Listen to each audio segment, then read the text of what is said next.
E aí, galera do mergulho, tudo bem com vocês? Sejam bem-vindos ao Falando sobre Mergulho.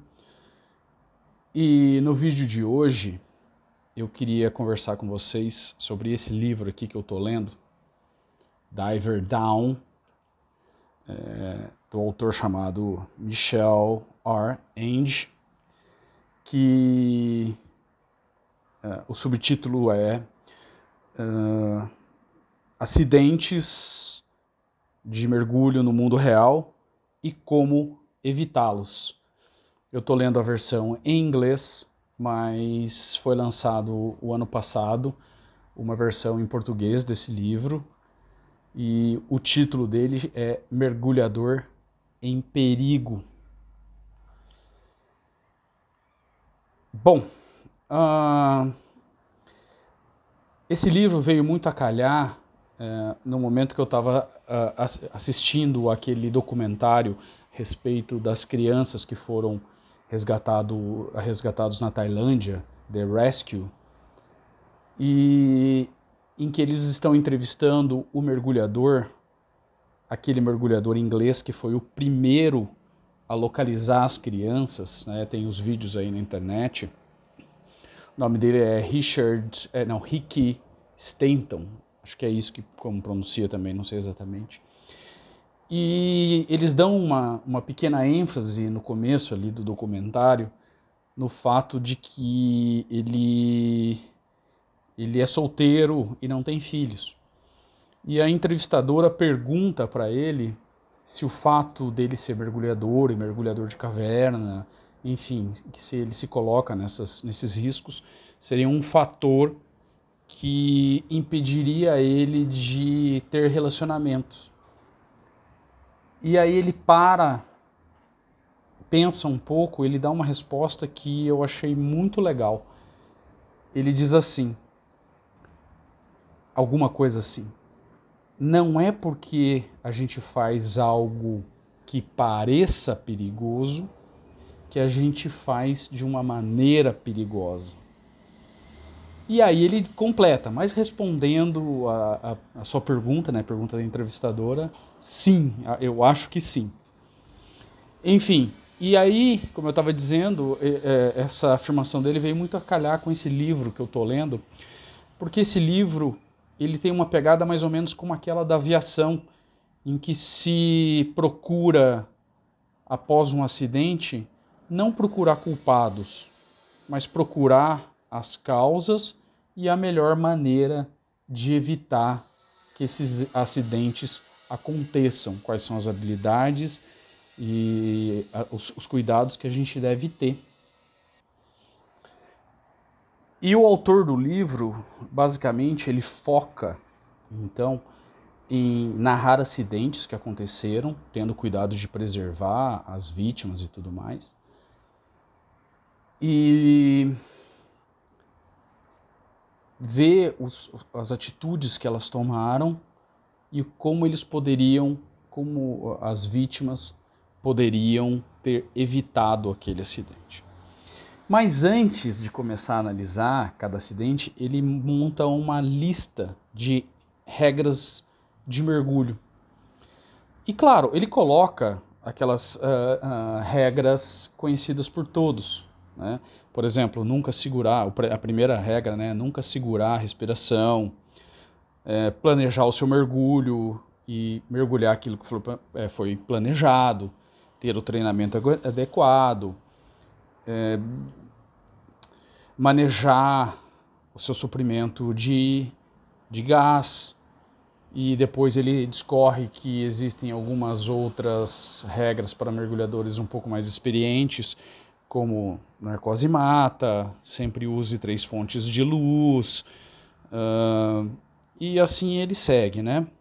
Mas o interessante é a lista que ele fala que ele cria uma lista própria de acidentes, ou para como evitar os acidentes, e ele diz o seguinte, que a vasta maioria dos acidentes é diretamente ligada a um erro do mergulhador.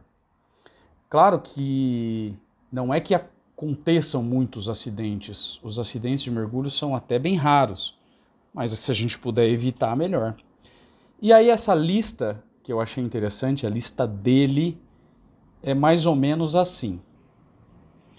Ele começa a lista com a regra 1 dele, né? Murphy, ou a lei de Murphy, está viva e bem. Mas o que ele quer dizer com isso? Que o Murphy reside ali insuspeito numa bolsa de equipamentos de mergulho, esperando pacientemente para machucar alguém.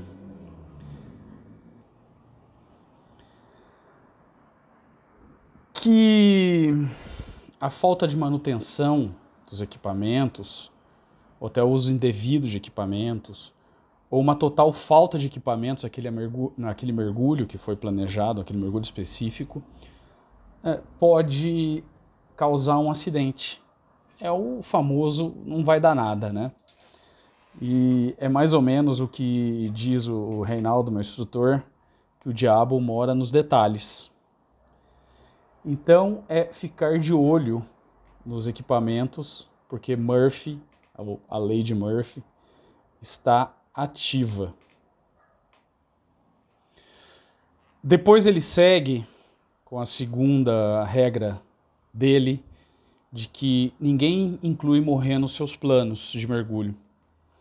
E o que ele quer dizer com isso é que todo mundo vai feliz de mergulho em mergulho, nunca pensando que o acidente pode acontecer. E por isso a gente nunca está preparado para uma contingência.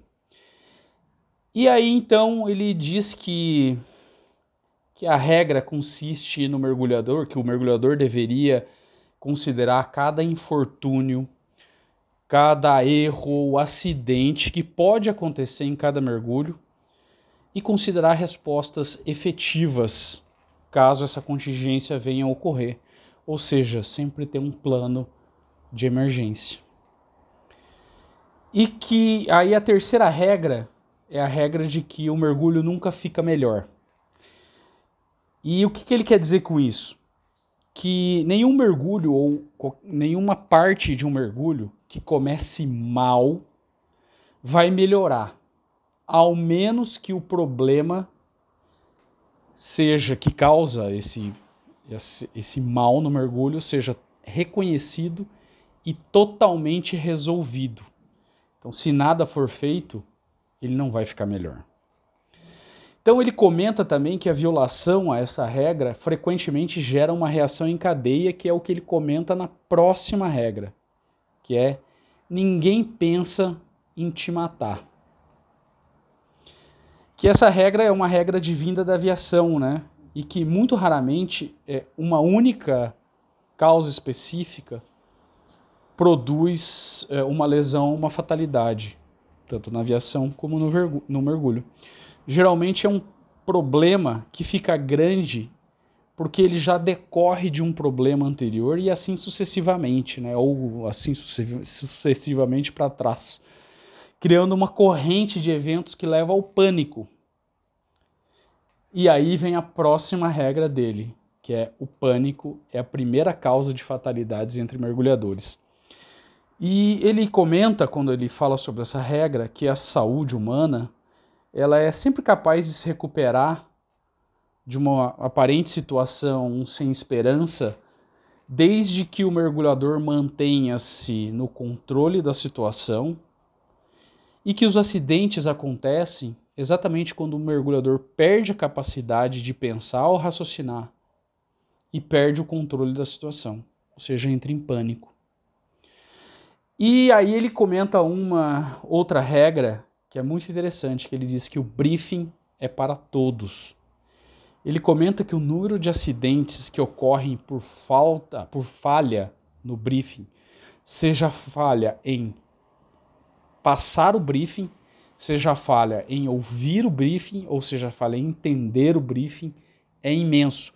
Porque ali no briefing, em que além das partes boas, o líder do mergulho vai dar as informações sobre aparentes perigos ou como solucionar algum problema que venha acontecer. Aí ele fala também que redundâncias não são ridículas. E acho que no mergulho atual isso nem é tão necessário, a gente já está acostumado com redundâncias. Mas ele diz que essa regra de que equipamentos adequados, redundâncias, são importantes. E que o autor também comenta que o mergulhador verdadeiramente experiente é aquele mergulhador que sabe determinar qual é o equipamento necessário para levar em cada tipo de mergulho, não carregando equipamento de mais e nem equipamento de menos, só o necessário.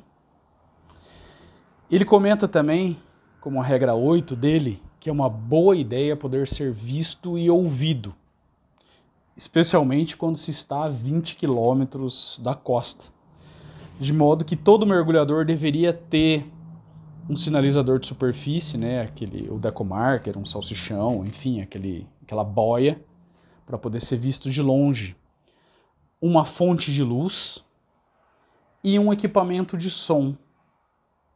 O equipamento de som é um pouco raro a gente ver mergulhadores, agora o decomarker já é bem comum e já ajuda bastante, e aquela salsicha colorida é uma boa forma de sinalizar o barco onde você está. E aí ele comenta como regra 9 que dias ruins são previsíveis e que um bom líder de mergulho, quando os mergulhadores estão se reunindo, consegue identificar qual mergulhador precisa de ser olhado, né, de uma atenção com um pouco mais de cuidado. Mas que nós, mergulhadores, não devemos ser tolos. E se tivermos algum déficit de habilidade ou algum problema de equipamento, a gente deve corrigir isso antes de entrar na água e antes de virar uma estatística. E por fim, a 10ª regra que ele coloca é que você é responsável por você. Só você nada por você, só você pensa por você e só você pode salvar a sua própria vida.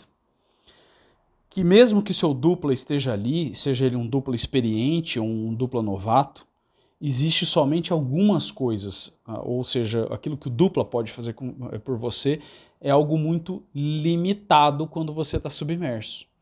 Então que você nunca deve confiar a sua própria segurança a ninguém, a não ser a você mesmo. Você é o responsável pela sua segurança. Legal, né? Eu achei bacana.